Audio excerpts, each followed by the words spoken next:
penyembahan itu bukan bicara nyanyi. Bagi saya, setelah saya mengerti, penyembahan itu bukan bicara angkat tangan, penyembahan itu bukan bicara berlutut, bukan bicara bahasa roh, tapi penyembahan itu adalah suka apa yang Tuhan suka dan nggak suka apa yang Tuhan nggak suka, gitu. Detik hidup saya belajar saya melakukan apa yang Tuhan suka, gitu. Itulah penyembahan. Selamat datang di Podium Podcast Holy Stadium bersama dengan Pastor Tina Agung Purnomo. Hidup yang diubahkan akan mengubahkan hidup orang lain. Narasumber kita kali ini adalah Pastor Ricky Moses. Silahkan like, comment, and share bila Anda diberkati dengan tayangan ini. Dan subscribe untuk update video terbaru. Selamat menyaksikan. Bertemu lagi dengan saya Pastor Tina Agung Purnomo dalam Podium Podcast Holy Stadium. Satu perjalanan seseorang itu akan meninggalkan bekas yang luar biasa. Karena jejak-jejak itu tidak bisa dihilangkan. Tapi kalau kita bisa ketemu dengan sosok yang bisa mengubah hidup kita, maka jejak yang menyakitkan itu akan diubah menjadi jejak yang mempermuliakan nama Tuhan. Pada waktu ketemu dengan Tuhan Yesus sebagai Sang Penyelamat. Dan hari ini saya mempunyai satu narasumber, yaitu Pastor Ricky, dan luar biasa sekali beliau mempunyai perjalanan yang jejaknya itu membekas sampai hari ini. Jejak yang buruk dirubah oleh Tuhan sampai hari ini nama Yesus yang ditinggikan. Jadi Pak Ricky, kita bertemu lagi dalam Podium.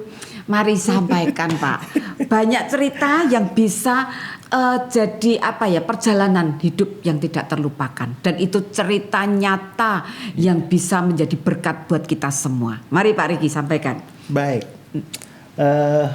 sebetulnya dulu kalau saya pernah diundang dengan acara-acara serupa, itu sebetulnya agak kurang suka ya, Bu Tina. Karena kayak gini, ini kayak ngomongin kejelekan, ngomongin keburukan gitu ya, kayak bongkar-bongkar dosa dan sebagainya gitu ya. Tapi ya akhir-akhir ini, akhirnya kelama-kelamaan saya berpikir ya, namanya kita mau jadi saksi, ya memang harus berani ya ngomong ya, apa namanya? Dari buruk jadi baik. Nah itu. Pak Ricky asalnya dari mana? Saya dari Manado. Oh dari Manado. Dari Manado. Lahir di Manado. Lahir di Jakarta. Oh lahirnya di Jakarta. Lahir di Jakarta. Lahir di Jakarta, besar di Jakarta. Kalau saya mau awali sebetulnya saya lahir di keluarga yang broken home. Ya. Tadi pagi saya sempat waktu sama istri saya bilang doain ya. Aku kadang-kadang ngomong kayak gini tuh ya bukannya berat, tapi ya sesuatu yang seperti di hati masih rasa seperti apalah gitu ya. Apalah dalam bahasa. Karena usia 1 minggu saya lahir, papi mami saya bercerai. Saya nggak tahu ada perjanjian apa mereka mungkin karena pada waktu pacaran dengan mami saya, papi saya pacaran dengan mami saya baru usia 15 tahun waktu itu. Masih baru muda usia banget. 15 tahun. Ya. Jadi Pak Ricky ini anak tunggal? Anak tunggal. Oh, okay. Anak tunggal, anak pertama. Tapi mami saya ya akhirnya dengan perjalanan waktu dia menikah lagi sampai berkali-kali dia menikah, ya. Dan saya dibesarkan di banyak tangan. Jadi nanti ya karena mama saya begitu dia bercerai dengan papa saya, waktu dia bercerai itu saya itu diambil sama nenek. Gitu ya, diambil sama nenek. Akhirnya nenek oma itu saya panggil dia mami karena setahu saya dia yang besarin saya. Karena waktu diketemuin saya dengan mama saya satu kali, saya panggil mama saya panggil namanya Tante Evelyn, saya panggil gitu. Mami saya bilang, oma saya bilang gini, itu tuh mamamu. Ya saya nggak bingung kan, mamamu, loh, bukannya mami, bukan, itu mamamu. Ya ada rasa gimana lah gitu. Tapi perjalanan waktu itu umur berapa itu Pak? Mungkin 3 tahun. Ya bingung jadinya ya. 3 tahun.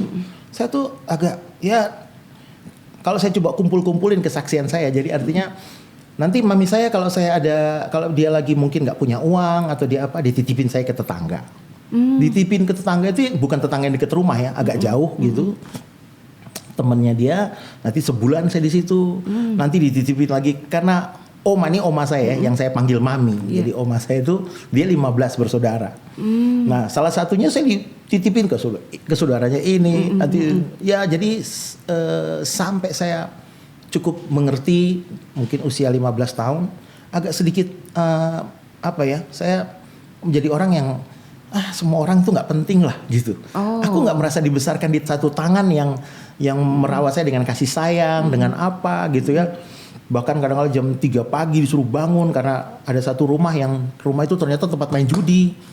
Sampai pagi, kadang-kadang saya bangun suruh bersih-bersihin. Nah, orang kalau main judi kan main banyak macam-macam, makan, minum dan sebagainya, buang sampah. Saya disuruh bersihin dan sebagainya. Ada rasa bingung saya ketika makin usia saya makin besar. Bahkan waktu saya diberitahu papa saya meninggal, di depan petinya pun saya nggak bisa nangis. Saya bingung mau ngapain. Ini babe gue, kata orang Jakarta bilang kan, saya besar di depan. Ini papa, iya ya gimana ya. Jadi ada sesuatu yang aneh gitu ya jadinya rasanya. Ya karena masa kecil yang terlempar sana, terlempar sini, bahkan di usia 8 tahun. Saya sempat dibawa ke satu panti asuhan. Saya agak bingung. Aku nih punya mami atau punya orang tua, tapi kok dikasih di panti asuhan? Saya lari di panti asuhan. Larinya nggak tanggung-tanggung. Saya lari ke Surabaya. Usia 8 tahun. Saya naik, saya lupa sih. Pokoknya intinya saya naik bus, nanti turun, nanti naik truk, nanti turun. Pokoknya sampai ke Surabaya. Nah, sampai ke Surabaya itu karena saya ingat mami saya punya saudara, kan 15 bersaudara tadi. Nah, salah satunya yang di Surabaya itu menurut saya cukup baik gitu. Jadi suka menerima saya apa adanya. Nah, jadi waktu saya teringat itu 8 tahun tuh saya lari ke sana gitu. Ya, hanya ingat itu ya. Hanya ingat itu. Sampai makin dewasa, kalau waktu mama saya berpulang itu saya berumur 15 tahun. Ya, saya sempat kalau mama saya cukup nggak banyak tapi cukup bisa lah merasakan dia sebagai mama karena mami saya kasih ingat, nih mamamu gitu. Jadi sesering mungkin dia ambil saya. Dan ada satu yang membuat saya kaget ya.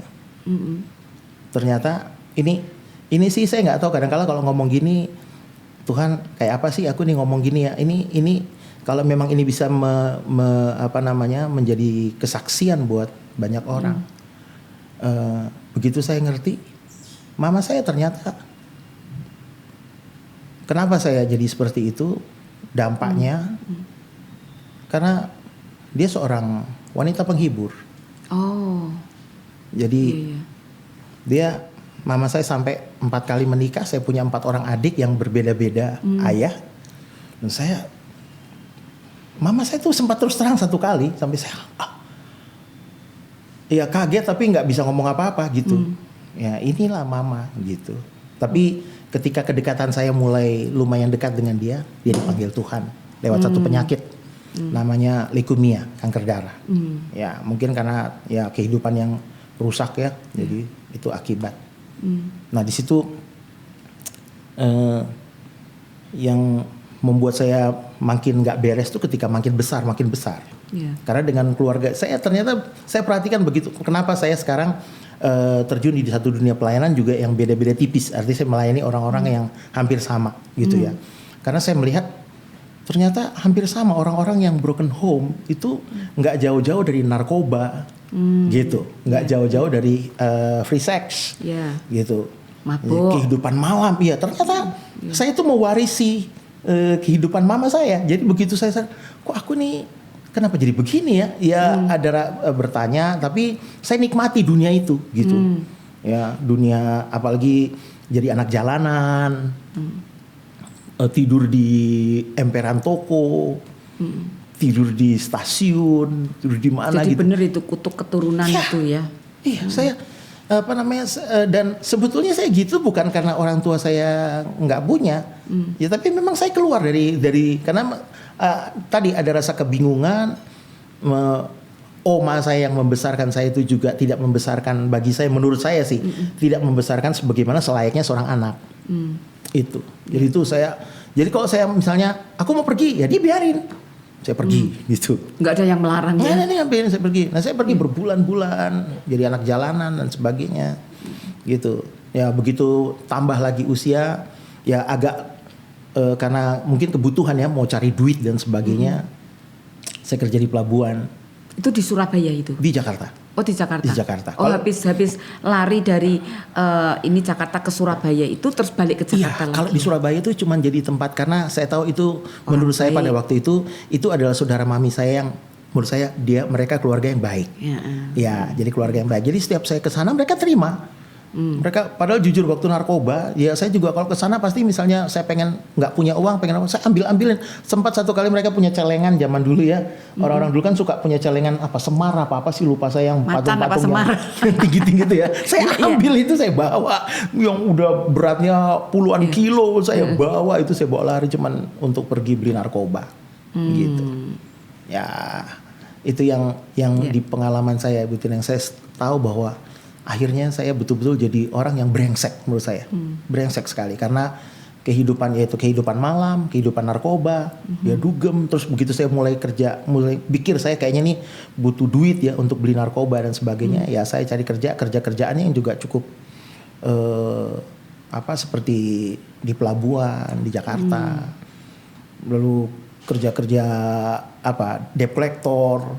Oh. Di Jakarta. Jadi akhirnya hidupnya seperti itu ya. Iya. Tapi ada satu dendam yang saya simpan pada waktu itu, yaitu papa saya. Ya. Apa yang dirasain Pak? Sebelum meninggal, mama saya pernah cerita, papamu tuh jahat sekali. Dia pernah kurung aku di kamar, gitu. Terus dia ikat. Saya nggak tahu itu tujuan. Itu kelainan itu ya? Iya, jahat sekali. Dan itu yang menimbulkan dendam. Iya. Ya tambah lagi memang saya tumpuk-tumpuk semua kisah, semua cerita gitu. Ada timbul dendam sampai saya bilang tuh satu kali aku bunuh kamu. Aku bilang gitu. Tunggu waktunya. Gitu. Tunggu waktu. Ya saya bekali diri dengan belajar tinju lah, apalah sampai ikut-ikut pertandingan lah pada waktu zaman itu. Cari duit ya pokoknya zaman dulu tuh di dunia tinju itu offline ya bukan online ya. Yang ada kan yang suka kita lihat pertandingan yang pakai peringkat dan sebagainya. Sebetulnya ke offline tuh banyak sekali. Jadi antara sasana tinju ini dengan sasana ini main judi gimana caranya ini ya kayak gitulah cari uang melalui cara-cara gitulah main lah gitu saya cari uang gitu. Tapi sebetulnya tujuan saya belajar itu ada dendam yang apa dan ya sebetulnya nggak kesampaian dendamnya. Papanya akhirnya meninggal dunia. Ya, akhirnya papi saya meninggal dunia. Jadi itu yang saya pelajari, artinya yang saya ingat dari masa dari kecil sampai saya besar. Sampai saya kalau cerita dengan istri saya dia agak juga kaget-kaget karena saya bilang pengalaman apa yang kira-kira belum pernah. Aku waktu mami saya kecil dia suruh saya cari ngamen ya, di Jakarta. Lalu kalau habis pulang ngamen itu saya pergi, mami saya bilang, "Ki, ayo kamu kalau mau uang jajan kamu bantu Mami." "Apa Mam?" "Jualan lemper." gitu. Mami saya suka bikin lemper. Karena dia orang Manado, dia bikin lalampa namanya. Dia bikin lemper, panada, apalah gitu. Ya saya keliling-keliling jualan tuh lemper ya kalau saya ingat pada zaman itu ya. Mana dan sebagainya. Ya pulang bawa hasil. Tapi ya namanya saya anak yang tidak dididik dengan benar. Ya uangnya ya saya pakai buat misalnya judi, saya pakai buat beli rokok dan sebagainya. Pokoknya enggak inilah. Gitu. Nah terus gimana akhirnya sampai Pak Riki ini dalam perjuangannya hidup sendiri, tidak dipedulikan orang lain, orang tidak bisa menerima dia, orang menerima Pak Riki dengan baik, dan akhirnya Pak Riki bisa ngalami titik balik dalam kehidupannya Pak Riki. Setelah sekarang ini artinya sekian puluh tahun terakhir sekarang ini ya artinya. Dulu sebetulnya Tuhan panggil saya dengan banyak cara.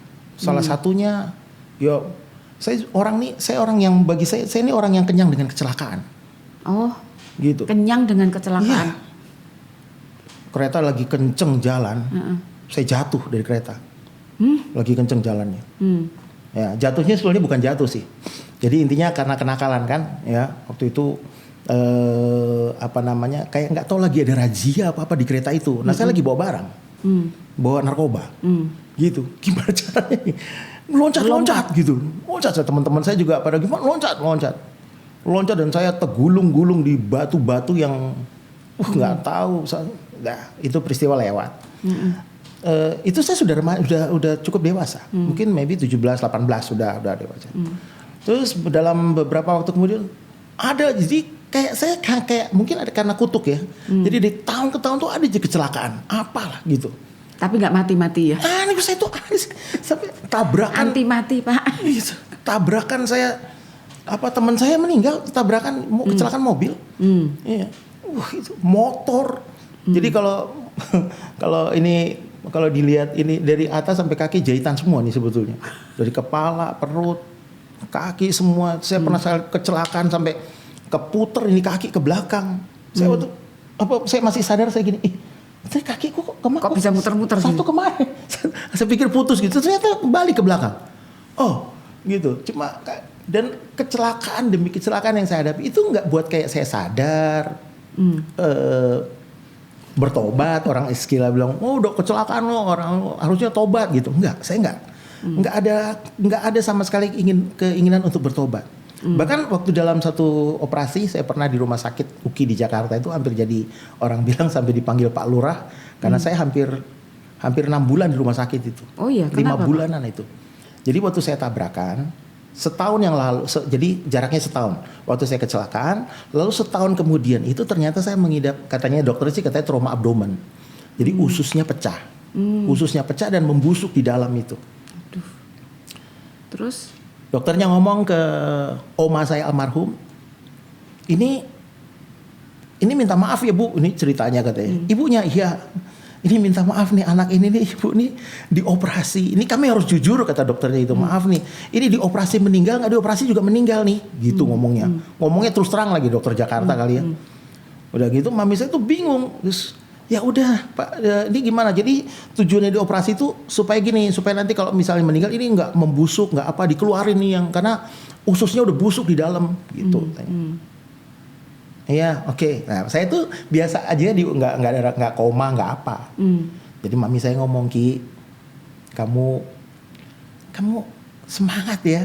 Iya mam, saya gitu. Terus gitu dokternya iseng lagi nanya. Kalau lolos dari operasi ini, kamu pengen apa gitu? Nah saya nggak ada bahasa apa ya dok? Ngapain ya? Apa jadi pelayan Tuhan ya? Gitu. Oh tiba-tiba terbesit. Nyeletuk gitu. Apa jadi hamba Tuhan ya saya? Gitu. Ya gara-garanya gini. Waktu saya di rumah sakit itu, yang besuk itu teman-teman saya yang sudah duluan bertobat. Pada waktu itu, tapi mereka tuh nggak ada yang berani ngajak, udah Rick lu bertobat, itu nggak ada gitu, kayak takut lah mereka gitu, mungkin mau ngomong gitu ya, nggak ada, Ki, cepet sembuh ya, cuman ngomongnya gitu, cepet sembuh ya Ki, semangat ya. Saya bilang ini, kok lu pada ini ngapain di sini? Bukannya sana ngurusin jemaat, kadang saya suka ngeledek gitu, ngurusin jemaat, udah pendeta, dia bilang gitu. Jadi saya kayak ngeledek, jujur, saya gak ngeledek mereka waktu itu. Pak pendeta, gitu saya ngeledek. Tapi pada waktu saya ditanya dokter, kok bisa ngomong gitu, itu yang saya gak kepikir tuh betina itu ya. Pelayan Tuhan, tapi udah. Singkat cerita operasi itu berjalan mulus dan sebagainya, saya kembali ke kehidupan dunia. Apa yang saya omongin itu nggak. Jadi di rumah sakit itu sampai 6 bulan itu? 5 bulanan. 5 bulan? Iya, 5 bulan rumah sakit. Gitu. Karena mau batuk aja suruh ngebel dulu katanya. Ya, kalau mau batuk pencet bel ya gitu. Supaya nanti kalau batuk soalnya takutnya jahitannya lepas. Oh iya, karena hampir dari dada ke bawah perut. Ya. Titik baliknya justru ada rasa jenuh pada satu titik. Bosen nakal ya? Iya. Aku nih kok gini ya? Kayak ya akhirnya keluarga ada banyak orang baik dari saudara-saudara dan sebagainya itu kayak lihat saya udah sepertinya ada yang bilang wah si Ricky itu kalau dia jadi orang potong kuping gua katanya gitu. Ngomongnya udah bahasanya udah gitu. Dan kalau saya datang ke mereka atau apa udah beda. Dulu mereka welcome. Sekarang mereka udah kayak anggap saya yang nggak ada, saya ada atau udah nggak ada. Dan saya pun juga gitu. Saya nggak peduli banyak orang kamu ada nggak ada itu bukan penting, hal yang penting buat saya. Bukan. Karena saya dibesarkan bukan di tangan kalian, tapi di tangan banyak orang saya dibesarkan, gitu. Yaitu ada hal-hal yang sampai ada satu titik saya kayak merenungkan, ada kok aku begini ya, gitu. Nah, satu kali dalam satu acara, teman saya ngajak yang tadi saya bilang yang udah duluan bertobat, Ki, ayo Ki, ya biasalah Natalan, gitu ya, Natalan, ya ikut. Datang saya di acara itu, si worship leader itu sama pendeta ngomongnya sama. Si worship leader gini, mari kita bawa hati kita kepada Tuhan. Dia ngomong gitu, bawa hatimu. Nah oke, saya waktu itu belum begitu bergeming. Tapi waktu pas firman juga si pembicaranya, si pengkhotbahnya juga bilang, mari bawa hatimu kepada Tuhan. Serahkan hatimu. Di situ tiba-tiba muncul ada begini, Tuhan, aku nih pengen bawa hatimu. Aku ini pengen bawa hatiku kepadamu. Gitu. Tapi hatiku ini kotor sekali loh Tuhan. Gitu. Ini saya ngomong gitu. Orang saya nggak peduli di belakang kiri kanan tuh denger apa enggak. Saya cuma bilang, Tuhan, aku pengen bawa. Ini disuruh bawa loh hatiku. Katanya suruh. Tapi hatiku kotor banget Tuhan. Apa bisa diterima dengan hati dengan begini? Karena saya juga jujur di dunia, waktu saya masih di dalam keduniawian, saya banyak melukai orang. Itu tusuk orang. Oh, sampai segitunya. Potong orang, iya. Jadi saya dulu kalau misalnya ya, ada orang, Ki, aku nih pengen ini apa tuh orang tuh, ntar gue kasih duit gitu-gitu. Oh ya, oke. Saya tusuk dan sebagainya, nggak ada mikir apa-apa. Nah makanya begitu saya disuruh bawa hati, itu kayak gimana rasanya? Tapi anehnya kayak, jadi dari saya ngomong gitu, saya nggak tahu entah itu di telinga saya berbicara, tapi waktu saya bilang, tapi kayak ada suara gini. Nggak apa-apa, sini, aku benerin hatimu, aku benerin. Sampai memang akhirnya setelah saya hidup dalam pertobatan, saya baru ingat satu firman. Ada yang berkata, aku akan menggantikan kamu hati yang baru. Yeremia apa? Jadi kata, aku akan ganti hati yang baru. Aku akan jauhkan daripadamu hati yang keras dan kuberikan kepadamu hati yang taat. Oh bisa tuh ternyata hati itu diganti hati yang baru. Gitu tuh. Dulu saya pikir nggak bisa. Kotor hatiku nih. Karena si pembicara tuh bilang, mari bawa hatimu. Ih kok dia gampang gitu ngomong, hatiku ini kotor banget loh. Gitu. Apa ini berlaku hanya untuk jemaat di situ? Apakah ini berlaku buat saya gitu pada waktu itu? Jadi di situ saya mulai pelan-pelan. Begitu tiba-tiba nggak ada yang nyuruh ya maju ke depan. Ayo melangkah gitu. Di depan pun saya masih ada orang misalnya pada angkat tangan, saya masih lihat-lihat gimana gitu. Tiba-tiba teman saya yang udah jauh lebih dulu bertobat itu dia bilang, Ki, akhirnya dia bilang gitu. Akhirnya kenapa? Aduh, gue nih rada merinding, gimana sih nih caranya? Enggak apa-apa, udah. Orang lain semua di situ angkat tangan berdiri, cuman saya sendiri yang berlutut. Saya bilang, Tuhan, kalau memang saya kalau ngomong ini mau nangis ya. Kalau memang aku nih bisa diterima. Oke Tuhan. Aku kasih hatiku sekarang. Oke Tuhan. Gitu. Di situ saya berhenti narkoba. Itu kayak bisa langsung ya. Otomatis ya. Ada orang bilang nggak bisa, pelan-pelan. Saya bisa langsung waktu itu. Ya walaupun itu ya masih kadang-kala orang ajak kasih rokok, saya ngerokok. Tapi rasanya udah beda ya. Udah nggak. Ya ternyata waktu kita nyerahin hati ke Tuhan tuh seperti ada yang gitu, beda banget. Nah dari perjalanan selanjutnya saya ingat satu, ini dalam bahasa Inggris disebut you are not everybody. Kamu bukan orang pada umumnya.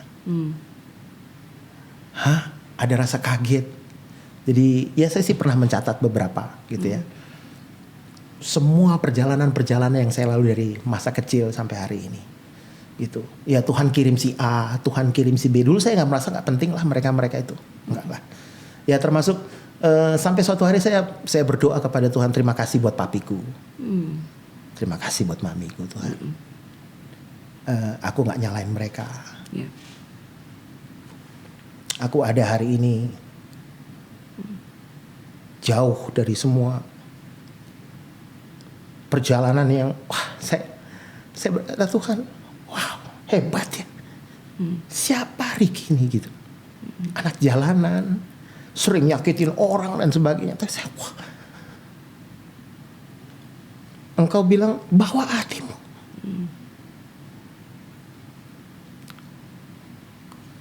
Saya merasa saya bukan siapa-siapa. Sampai akhirnya dari gereja yang pernah saya datangi itu, dia bilang mau nggak pelayanan ke penjara-penjara, gitu. Saya bilang aku mau.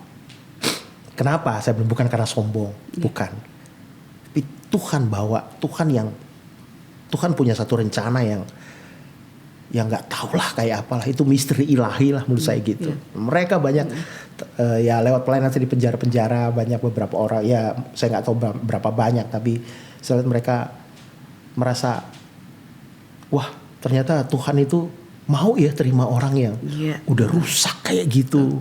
Betul Bu Tina? Kayak udah hancur. Kalau saya berpikir aku jadi hamba Tuhan kayak sekarang ini melayani, apalagi melayani dunia pujian penyembahan gitu ya. Iya. Dulu masih aduh apa bisa ya gitu. Apa pantas ya gitu. Aku nih nggak pantas rasanya. Tapi itulah ya, hidup kita kan bukan apa kata orang. Tapi apa kata firman Tuhan. Ya memang betul luar biasa bahwa seorang anak itu ya dia butuh dipedulikan. Kadang-kadang di dalam kenakalannya perlu diingatkan, perlu diajakin ngomong. Itu yang dibutuhkan, bukan dibiarkan seperti itu ya. Dan itu memang salah satu yang menyebabkan akhirnya Pak Riki ini jadi masuk ke dunia yang jahat, yang gelap seperti itu. Tapi memang Tuhan ajaib ya. Saya kalau memang lihat ya, Tuhan tuh kalau merubah hati kita seperti membalik telapak tangan.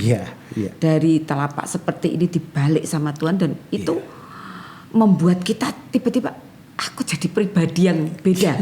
Jadi pribadi yang lain gitu loh. Hanya karena hatinya yang kotor ini dipersembahkan kepada Tuhan. Nah, bawa hatinya. Itu yang saya sukai Pak. Karena apa? Titik balik itu membuat kita jelas perbedaan antara gelap dan terang. Perpindahan seseorang dari titik A ke titik B. Nah, itu yang jadi kesaksian. Sehingga bisa melayani. Saya dulu seringkali begini Pak, orang bisa khotbah dari mana ya? Iya kan, saya itu sempat berpikir gitu, orang bisa khotbah itu dari mana ya? Saya enggak pintar ngomong. Tapi setelah saya punya pengalaman dengan Tuhan, pengalamanku dengan Tuhan itu yang aku ceritakan. Itu sudah khotbah yang hidup itu nyata gitu loh. Nah, rupanya Pak Riki dibawa sampai ke titik itu sehingga, nah sekarang gini, saya pengen ngerti dari Pak Riki pelayanan penjara sampai akhirnya dibawa Tuhan masuk ke pujian penyembahan. Nah, itu bagaimana Tuhan mengarahkan Pak Riki masuk ke jalur itu? Satu kali dalam pelayanan saya diminta pimpin pujian. Saya sama sekali belum bisa pimpin pujian, gitu. Terus sahabat saya bilang gini, pokoknya aku dengar kan kamu suka nyanyi Rik, nyanyi, iya. Tapi kan aku Manado itu soalnya lahir aja sudah nyanyi Pak. Suaranya bagus. Kamu suka nyanyi. Saya bilang gini, ya deh. Tapi kan aku nggak pernah pimpin pujian. Udahlah gini deh, ini aku dia kasih daftar lagu, 4 lagu. Kamu nyanyi aja lagu-lagu ini, nggak usah mimpin, pokoknya kamu nyanyi aja. Ya udah, saya di depan itu, jadi kayak orang saya itu cuma gereja bilang, Pak? Gereja. Saya cuma bilang, saya mau persembahkan lagu gitu, saya ingin bernyanyi. Terus dia kayaknya udah kasih tahu ke gembalanya, gitu. Jadi ini pelayanan anak-anak muda. Nah waktu saya nyanyi, maybe begini, saya berpikir begini, penyembahan itu bukan bicara nyanyi bagi saya. Setelah saya mengerti, penyembahan itu bukan bicara angkat tangan, penyembahan itu bukan bicara berlutut, bukan bicara bahasa roh, tapi penyembahan itu adalah suka apa yang Tuhan suka dan nggak suka apa yang Tuhan nggak suka, gitu. Detik hidup saya belajar, saya melakukan apa yang Tuhan suka, gitu. Itulah penyembahan. Nah waktu saya nyanyi lagu yang menurut saya jalan hidup saya gitu loh. Iya, gitu, apa namanya? Ku tahu Tuhan pasti buka jalan. Itu kan kata-katanya, asalku hidup suci, tidak turut dunia, ku tahu Tuhan pasti buka jalan. Nah waktu saya nyanyi, itu anak-anak muda nyembah Tuhan. Loh saya bingung. Jadi saya lagi nyanyi, saya mau tiba-tiba mereka ada bahasa roh, mereka saya mau baru nyanyi satu lagu, kan saya rencana 4 lagu saya nyanyi, satu lagu mereka nyanyi ada bahasa roh apa gitu. Nah di situ saya kayak ada sesuatu yang, ternyata kuasa pujian penyembahan tuh ngeri ya gitu ya. Saya nyanyi, mereka lagi saya nyanyi terus, asalku hidup suci, tidak saya itu. Jadi itu seperti saya pujian penyembahan itu. Ibu Tina berkhotbah dengan menyampaikan firman Tuhan.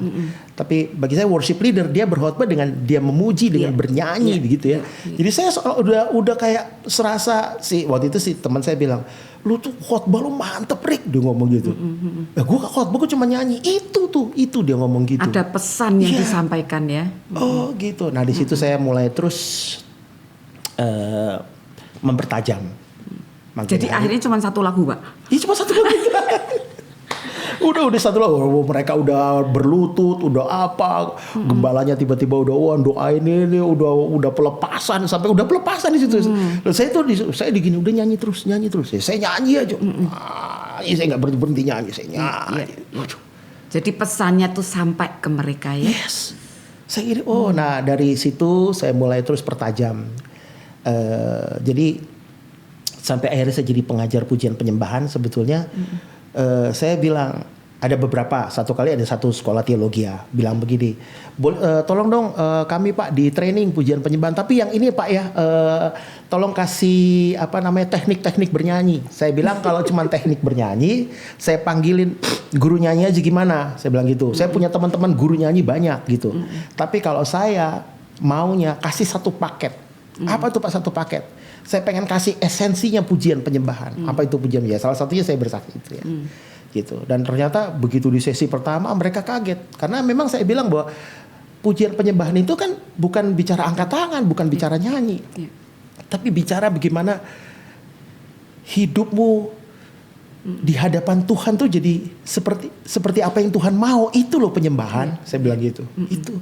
Makanya saya jauh dari saya belum bertobat. Begitu saya bertobat, saya hargai bagaimana Tuhan menerima saya, bagaimana Tuhan memberi saya sesuatu yang buat saya nih keren banget. Bukan karena saya bisa nyanyi, bukan. Saya nggak utamakan itu. Yang saya utamakan adalah ketika aku nih dari yang begitu kotor gitu ya, engkau terima bahkan jadi pelayanmu. Itu kayak ada sebuah kesenangan tersendiri buat saya. Tuhan, aku jadi pelayanmu. Thank you banget Tuhan. Terima kasih banget Tuhan. Dan sampai hari ini yang bagian saya juga dalam kesempatan ini saya mau bagi bahwa saya bilang tadi bahwa pujian penyembahan itu adalah menyukai apa yang Tuhan sukai dan tidak sukai apa yang Tuhan tidak sukai adalah saya latih bagaimana hidup saya jadi kepala keluarga. Yang lalu biarlah berlalu, gitu ya. Sudah bagaimana aku tersiksa zaman dulu, aku tersiksa, sudah tutup, gitu ya. Aku nggak mau anak-anakku sekarang, aku ingin anak-anakku sekarang mereka punya figur orang tua, ayah yang benar, ya. Jadi istri saya juga saya berdiri sebagai suami yang bijaksana terhadap dia, gitu. Jadi saya dulu saya pernah dengar mama saya kalau ngomong kasar gitu ya. Ya saya itu tadi lewat proses-proses itu. Nah, saya latih. Saya bilang aku berterima kasih kepada Tuhan masih dikasih pasangan hidup yang cukup baik dan saya belajar menghargai mereka.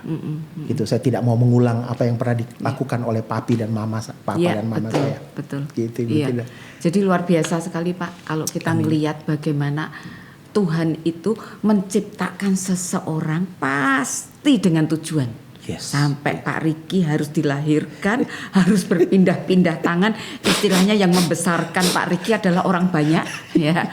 Tapi di situ itu satu perjalanan yang kita lewati dan itu ternyata tujuannya adalah supaya keinginan Tuhan itu tercapai. Untuk melayani di pujian dan penyembahan. Jadi saya bersyukur melihat kesaksian yang ada Pak. Amin, Sampai amin. akhirnya Pak Riki ngerti bagaimana menyenangkan hati Tuhan. Iya. Pujian dan penyembahan itu bukan menyanyikan lagu yang terbaru, Iya. bukan menyanyikan lagu yang kita sukai, Iya. tapi menyanyikan lagu yang Tuhan sukai. Iya. Dan itulah hidup kita yang dipersembahkan. Iya. Itu mezbah. Iya, mezbah ya. Iya. Luar biasa Pak. Ada Amin, amin. pesan-pesan untuk para pendengar podcast supaya mereka hidup mereka terus berapi-api buat Tuhan. Gitu. Kalau menurut saya sampai hari ini ya lewat cara hidup saya sendiri. Jadi artinya saya senang dengan sebuah lagu. Sebetulnya lagu itu buat saya itu Tuhan kasih pesan buat seluruh orang Kristen. Ya, lagunya berkata begini, hidup ini adalah kesempatan. Jadi selagi kita masih hidup, selagi kita masih bernafas, kalau kita ngaku kita anak Tuhan, kita ngaku kita orang Kristen, jangan sia-siakan kesempatan Ya, yang betul. Tuhan kasih buat kita. Ya. Kalau kita dikasih kesempatan menjadi seorang anak, jadilah seorang anak yang betul-betul takut Tuhan, hormati orang tua, jangan sia-siakan orang tuamu, gitu ya. Karena saya punya pengalaman ya dalam kehidupan saya. Kalau kita jadi suami, jadilah suami yang betul-betul kepala keluarga yang bijaksana, mengasihi, menyayangi, nggak cuma di mulut, tapi betul-betul ya dengan anak-anak saya. Anak-anak saya pernah nangis kalau saya pergi, saya pelayanan, nangis mereka karena saya, papi kok nggak pulang-pulang ya. Artinya saya bersyukur saya jadi ayah yang dirindukan Yeah, yeah. oleh anak saya. Yeah. Kalau kita jadi seorang anak muda, jadi anak muda yang tidak menyanyiakan waktu, itu selagi tetap punya semangat, karena kita kan ngaku anak Tuhan. Kalau kita ngaku orang Kristen, anak Tuhan, buat saya karena waktu nggak bisa diulang. Yeah. Gitu. Saya seandainya saya ingin mengulang waktu, mungkin dulu saya pernah berkata begini, ya kalau pengen aku minta dilahirkan sih, pengennya dilahirkan di keluarga Ciputra, mungkin gitu. Dilahirkan, kan kita nggak bisa milih, gitu ya. Tapi buat saya sih, apapun tujuan hidup kita hari ini, you are not everybody. Ya. Kamu bukan orang pada umumnya. Iya. Dan jangan jadi orang pada umumnya. Iya, betul. Gitu. Kira-kira itu. Iya, saya. jadi kita ngelihat bagaimana Tuhan melihat satu pribadi itu adalah sangat berharga di Iya. mata Dia. Yes. Ya. Yes, Jadi terima amin. kasih Pak Riki, apa Sama-sama. yang disaksikan hari ini Amin. memberkati kita semua. Yes, Ya, amin, puji amin. Tuhan. Puji Terima Tuhan. kasih, Tuhan Terima Yesus kasih. berkati. Tuhan Yesus memberkati. Kerinduan Tuhan adalah untuk dekat dengan kita, anak-anak kesayangannya. Tidak peduli seberapa kotor kita, Dia adalah pribadi yang selalu menerima kita, karena kasih-Nya yang begitu besar kepada kita, dan Dia sanggup memulihkan hidup kita. Meskipun kamu merah lembayung karena dosa-dosamu, kamu akan kubasuh menjadi putih bersih seperti kapas. Meskipun dosa-dosamu banyak dan berat, kamu akan kuampuni sepenuhnya.